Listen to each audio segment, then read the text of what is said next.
And gentlemen, welcome to the channel. It's your boy here talking about WWE Elimination Chamber 2025 review. I'd have to say this is one of the best Elimination Chamber events of all time. Outside of the tag team match of Tiffany Stratton, Trish Stratus against Candice LeRae and Nia Jax, this was a picture-perfect fucking show. There was nothing about this show that was bad. Again, saying that tag team match was the lowest end of the spectrum. It wasn't terrible. It was just average. If you took it off, wouldn't even matter. It was a nothing match, but it wasn't, a negative on the show in any way, shape, or form. I think that this show is excellent. 100% excellent, superb. One of the better shows that WWE's produced. I hope that AEW can produce a fun, entertaining show. I don't expect it to be the level of what WWE did last night, but man, they put on one of the most amazing shows compared to any AEW show I've seen in a very, very long time. And AEW is well known for its pay-per-views. They put on good pay-per-views every single time, and they make it worth your money. But this was fucking amazing. I would have paid $60 to watch this event. 100%, even 70. This was a pay-per-view quality type of show that people's money would have been worth spending if they had to. Absolutely amazing show. John Cena going ahead, turning heel. I mean, it blew me away that they did this. I mentioned it on the channel several times. I thought it would be very awesome if Cena went heel. I didn't think they'd actually pull the trigger on it because of his merchandise and everything else that sells and so forth. But, man, this was really good. Absolutely insane, entertaining fucking shit. John Cena, I really would like to go back and watch this whole event again in my free time because this was superb. Really good stuff. And I honestly don't have any complaints about this show whatsoever. First match on the night was the Women's Elimination Chamber match. You had Naomi. She got eliminated without being pinned.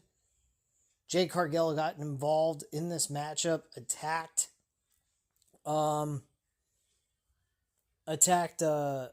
Naomi. She looked like she was going to attack Liv Morgan, but she actually attacked Naomi.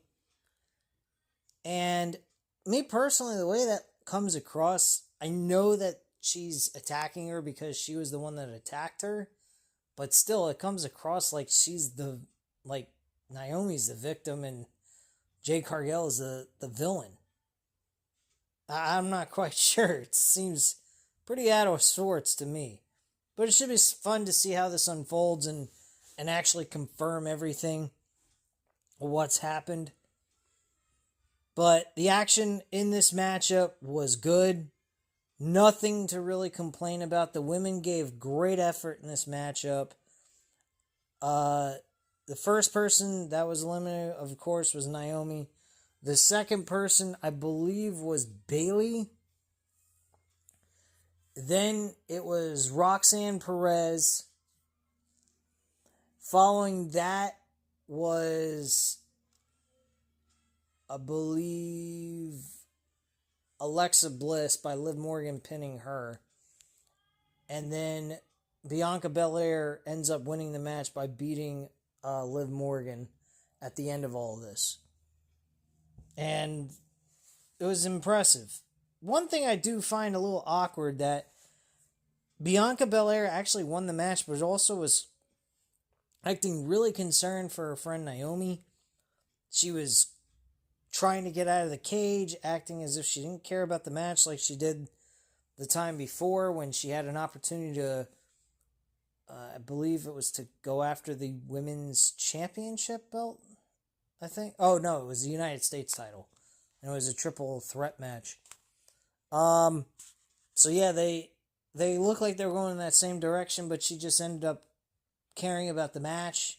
Her friend was being attended to, and she ends up winning the match. I was a bit surprised by that. I thought they were going to play that as a factor to causing her to lose the match altogether. So I was a bit surprised by that. Following that, we had the women's tag team match with Tiffany Stratton, Trish Stratus against Naomi and Candice LeRae. Tiffany Stratton and Trish Stratus end up winning this match. There was no doubt about it. I knew that she was going to win that. Following that, we had Sami Zayn, Kevin Owens. Awesome match. I'd have to say it was the match of the night. I mean, granted, the 2 Elimination Chambers were not bad at all. But this match, they fucking killed each other. I mean, literally killed each other. And they brought out some heavy artillery. They didn't use the common everyday stuff like chairs, tables, kendo sticks, just that. They added a little bit more to it. Sami Zayn came out from underneath the ring with a chair wrapped in barbed wire. And my God, that was awesome. These guys really hurt each other. I would not be surprised that they are not feeling good after this match. Randy Orton came into the picture. At the end of the match, Kevin Owens ends up winning the match. I even stated I would lean towards Kevin Owens over Sami Zayn. I believe I did mention that in the previous predictions video, but it was a toss-up initially, but they gave it to Kevin Owens at a minus 200. But yeah, Randy Orton, he got involved in this after the match was over, not during. I thought maybe he was going to do that during the match, which would have made Sami Zayn be the winner of the match. And Kevin Owens was trying to connect with a pile driver on the cement floor, removing the padding, all that, and so forth. Unfortunately, that was not to be. I mean, technically, that would be fortunate for Sami Zayn. And then Randy Orton came in, got involved, almost hit him with a punt kick. And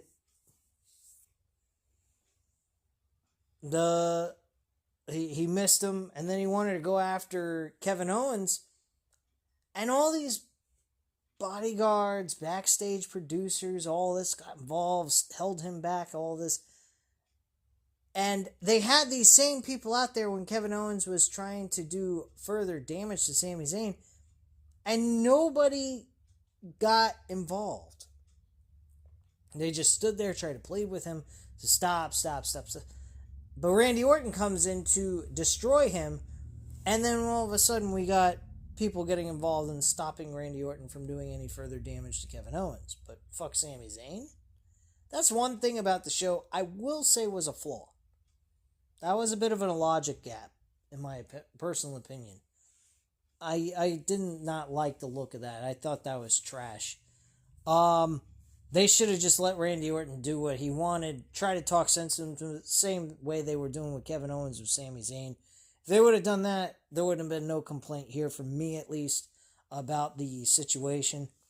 But outside of that, this match was fucking awesome. Nothing you can say or tell me that would convince me otherwise. This was an awesome match. Kevin Owens and Sami Zayn always seem to bring it when they wrestle each other. There's only been a few matches that were one-on-one that I didn't care for, like WrestleMania 37, I believe it was. That was not a match I cared for too much. That was one of the worst matches I've seen by those two. But this match surpassed all of them almost. I think there was one match that surpassed this. But it was just based on the performance of the two guys in the ring with Sami and Kevin Owens. And that was in their early stage of their rivalry when they first came to the main roster. But other than that, I mean, there's nothing that rivals this. This was really good, and it made it even better based on the story attached to it, which was the important part about what made this so entertaining. Then we come to the main event. And folks, I was so locked into CM Punk. I was wanting to see CM Punk be the guy to do all this, win the match, and so forth. And fucking Seth Rollins screwed him. Hit him with a curb stomp on the outside of the ring, on the padding outside of the ring itself from the chamber, and put CM Punk away where he didn't have to tap out, but he passed out because he was unconscious. That really pissed me off. It really did. Where this puts CM Punk, though, I don't know. I mean, people will say, oh, you got CM Punk to go ahead, cash in the favor on Paul Heyman, and actually get the rights to face John Cena at the Night 1 pay-per-view, because technically the whole thing was an act. He should be angry at him. But what about Seth Rollins? Why would he care about the WWE Championship at this point? He wouldn't care about the WWE Championship. The man gave him a fucking concussion. Seth Rollins and CM Punk's going to occur. That's what's going to happen here. At possibly the main event of Night 1. Me personally, I don't like that move. I think Night 1 belongs to Jey Uso and Gunther for the World Heavyweight Championship. I think both major world titles should be main eventing Night 1 and Night 2. All grudge matches should be in the mid portion of the show, help elevating the entire show itself. And ending it with a Climax World Championship match. That's the direction I would see this.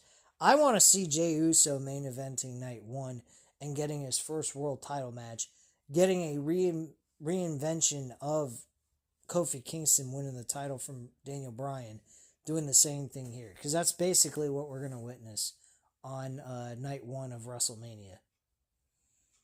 CM Punk's not getting the main event unless they put him over the world title with Jey Uso, with Seth Rollins. I honestly don't know how to look at this. It is a little disappointing. I think that CM Punk losing kind of sucks. But, man, the payoff you get with John Cena turning heel, oh, it's fucking beautiful. It really was. It brings out a lot more reason to care about a John Cena-Cody Rhodes match. And it makes perfect sense. They're both in Hollywood. John Cena's on his last run with the WWE. I just hope that with this, he's on television more often than he has been. Because lately, since he started this retirement tour, he hasn't done much of anything except be at the pay-per-view event and throw one little promo, and that's it. Before the pay-per-view even occurs. I hope this time around, with this story, we actually have Cena showing up. Because without Cena being there, making appearances, and cutting promos, and doing something with Cody Rhodes, this is a dud. It is a waste of everybody's fucking time. It's one-time memorable moment with no story being built by John Cena himself with Cody Rhodes. If Cody Rhodes has to do everything by himself to build this story, then this is a complete and utter waste of time. I hope this is a sign to the audience that John Cena will be on television more often for the remainder of this run. I hope that's the case. Because if that is the case, then we got something here. If it's just him doing the same thing he's been doing for the last 2 months, I'm totally against this move. It would have worked better with CM Punk. Because you could have easily utilized the same exact thing last night with CM Punk in John Cena's spot. But I'm going to go with this. Because it was entertaining. There is no denying that. This is 100% one of the best moments in wrestling history. I mean, some people would say, oh, well, you know, it's not like Hulk Hogan turning heel and revolutionizing wrestling. I totally disagree with that comment. 100%. Matt 87 Eagle told me that. In text. We talk all the time about wrestling all the time. And he says he doesn't see it as the same way as like Hulk Hogan turning on the WCW and being part of the NWO. I totally disagree with that. Because I'll be honest with you, I see a lot of the NWO type of elements in there. One, you got Travis Scott acting like he's Dennis Rodman, an outsider coming into the wrestling business. He even got involved in this whole segment. You had fucking The Rock being basically Hulk Hogan in the talking sense. He does the talking portion of things, and John Cena is the physical part. And John Cena is the physical portion of what Hulk Hogan would do, if you want to look at it in that kind of element. But that's what I feel like. Like, this is absolutely crazy. But if we don't get John Cena on television consistently, like more times out of the month than not, this ain't working for me. You could have done the same thing with CM Punk and made this work. Because Punk turning heel and joining with The Rock, wearing a suit, doing all this other shit, that would have been mind-boggling. I don't think anybody would have expected him wearing suits and wearing a tie, being all corporate-like, all kinds of shit like that. I don't think anybody would expect CM Punk to be in that kind of position. But John Cena, he does work. I'm not going to deny them of that. I even stated it could be John Cena, but I just didn't believe it being his last run in the WWE. And on top of it, him just, you know, having all this merchandise that can be sold with what he's been wearing and so forth. He has all this merchandise. What's he going to do? Wear the merchandise and play heel? I mean, it looks so weird. He's going to be wearing suits. He's going to be looking dressed up, fancy, mafioso type look, man. He ain't going to be dressing up like fucking the gosh darn Fruity Pebble guy. Come on, man. That character's dead. This character is it. And man, I really hate that they want to do this in his last year in the WWE. I kind of wish they would have done this a while ago. It would have been really cool to see, but unfortunately it didn't happen. So they better make the most of it. Because if they do what they've been doing with John Cena in the last 2 months since they started this retirement tour, it ain't going to last. People are not going to care. People are going to lose interest. They have got to put Cena have Cena have exposure on TV more often than what he's been doing. Because without him being there, this story means absolutely nothing. It's just a moment in time that people are going to remember for a long time, but it's going to fall flat on its face if Cena is not there. That is my one critique I will make about this move that they're doing. It is very bold, it is very risky, and it's ballsy. I gotta give them credit for that. But with that ballsy move, they have got to take advantage of the situation. If they are not booking John Cena on TV to be there at least to make appearances and talk and cutting promos and interacting with Cody and doing something, then this is a complete and utter waste of everybody's time, including the people that are involved in this story. So I hope that we see Cena more often throughout this WrestleMania season. Finish this off. Get Cena with the champion. I'm okay with Cena winning the title. I want to see Cena win the championship as a heel, beat everybody, and be on the biggest winning streak of his entire career until he retires at the end of this year.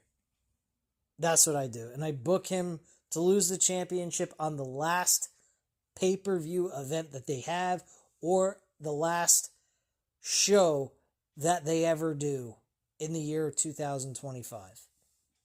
That's what I do.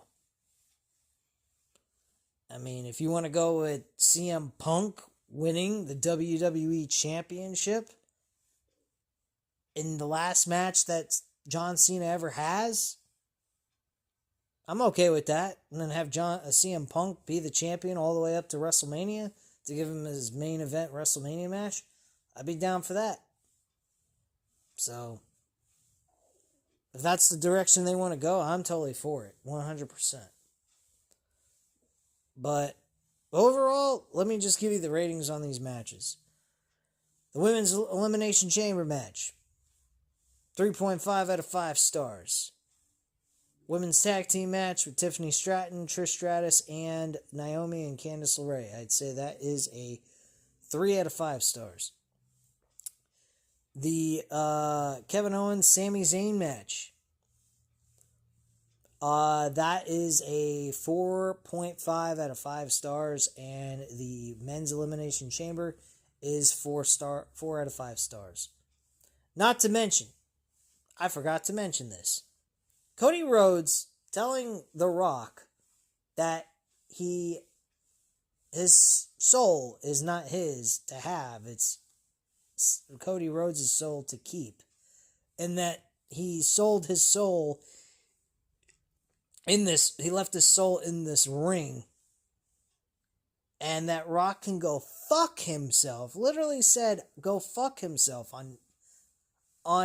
mean, it is on Peacock, but I'll tell you what, folks, they were bleeping out the fans partially during a moment where they were saying, fuck you, Logan, fuck Logan, fuck you, Paul, fuck you, Logan. They were chanting that through the Men's Elimination Chamber match. They were chanting, fuck you, Logan. They were saying that, and they were bleeping that out. Even the announcers were getting bleeped out because the fans were chanting, fuck you, Logan. Which I don't think anybody noticed that. I did. But I am thankful that they had Cody say that and it wasn't bleep. Because if they're going to have him say that and it's bleep, that's ridiculous. When John Cena turned heel, too, Michael Cole said, John Cena has done everything in his career, stood up and was a role model for kids, and now he goes off and he does this shit? I thought that was fucking awesome, too. I loved everything about this show. I mean, don't get me wrong, there are some critiques I have about it, like the Kevin Owens, Sami Zayn situation where the producers weren't stopping Kevin, but they stopped Randy Orton from doing any further damage to him. That I thought was a little inconsistent. And the situation with Cena is a little bit of a concern. Because I was figuring we were going to see some appearances here and there by Cena going into the Royal Rumble and the Elimination Chamber. We never saw shit from him. We didn't see nothing from John Cena. So I hope that is going to change. If that does change, then this helps the story altogether, and I'm down for it. But if it don't, that's an issue. And I don't think that that's cool to do. I think that's a bit of a big slap in our faces to go ahead, have this occur, but, do nothing with it. I think that sucks. But it is what it is, guys. So at this time, you know what to do. Hit the like button if you like this video. Hit the subscribe button if you're not already subscribed to the channel. And leave a comment down below. I'll definitely get back to you on that. I thank you guys very much for watching. And have a great night, guys. Bye.